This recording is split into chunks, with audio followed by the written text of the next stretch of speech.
इंदिरा गांधींची हत्या करणाऱ्याचा मुलगाच लोकसभा निवडणूक लढवतोय। हो, पंजाब मधल्या फरीदकोट लोकसभा मतदारसंघातून निवडणुकीच्या रिंगणात तो उतरणार आहे।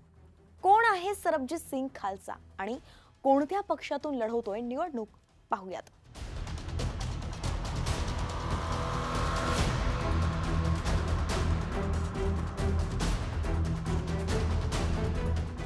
बेअंत सिंग इंदिरा गांधींचा मारेकरी।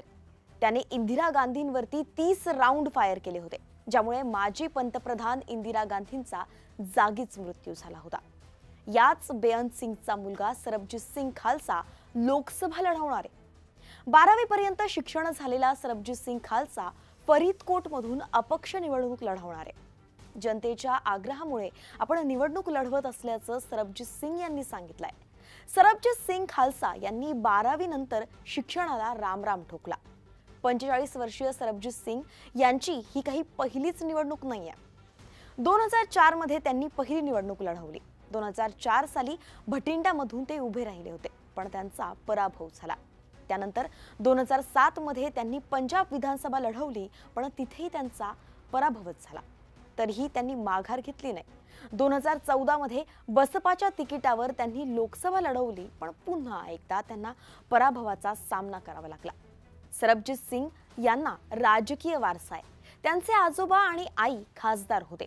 दोघांनीही शिरोमणी अकाली दलातून लोकसभा निवडणूक लढवली होती आणि जिंकली सुद्धा होती, पण सरबजीत सिंग यांना अजूनपर्यंत विजय मिळवता आलेला नाहीये। 31 ऑक्टोबर 1984 भारतीय इतिहासातला काळा दिवस। पंतप्रधान इंदिरा गांधींना त्यांच्याच 2 सुरक्षा रक्षकांनी गोळ्या घातल्या। हे सुरक्षा रक्षक होते बेअंत सिंग आणि सतवंत सिंग। या दोघांनी इंदिरा गांधींना पॉइंट ब्लँक रेंजवर गोळ्या घातल्या होत्या। रिपोर्टनुसार या दोघांनी 30 गोळ्या झाडल्या होत्या।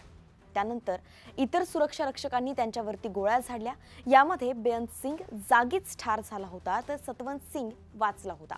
ऑपरेशन ब्लू स्टारचा बदला म्हणून इंदिरा गांधींची हत्या करण्यात आली होती।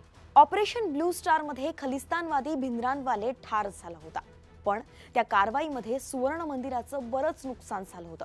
सुवर्ण मंदिरात सैन्य कारवाईमुळे शीख समुदायाच्या भावना दुखावल्या होत्या। त्यावेळीच इंदिरा गांधी यांना आपल्या सुरक्षा रक्षकांमधून शीख सुरक्षा रक्षकांना हटवण्याची विनंती करण्यात आली होती। गुप्तचर विभागाने तशा सूचना सुद्धा केल्या होत्या असं सांगण्यात येतं, पण इंदिरा गांधींनी असं करायला नकार दिला होता। इंदिरा गांधींच्या हत्येनंतर मोठी दंगल उसळली होती। काही रिपोर्टनुसार 2000 पेक्षा जास्त शीखांची हत्या करण्यात आली होती।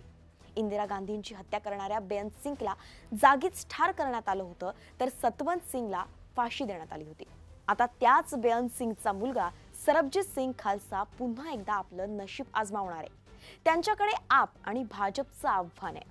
आपकडून अभिनेते करमजीत सिंग अनमोल रिंगणात आहेत, तर भाजपकडून गायक हंसराज हंस रिंगणामध्ये आहेत। तेव्हा आता इंदिरा गांधींच्या हत्येचा इतिहास आणि दुसरीकडे आजोबा आईकडून आलेला राजकीय वारसा, यात सरबजीत सिंग यांच्याकडे जनता कशी बघते आणि त्यांना मतं देते का, हे बघावं लागेल।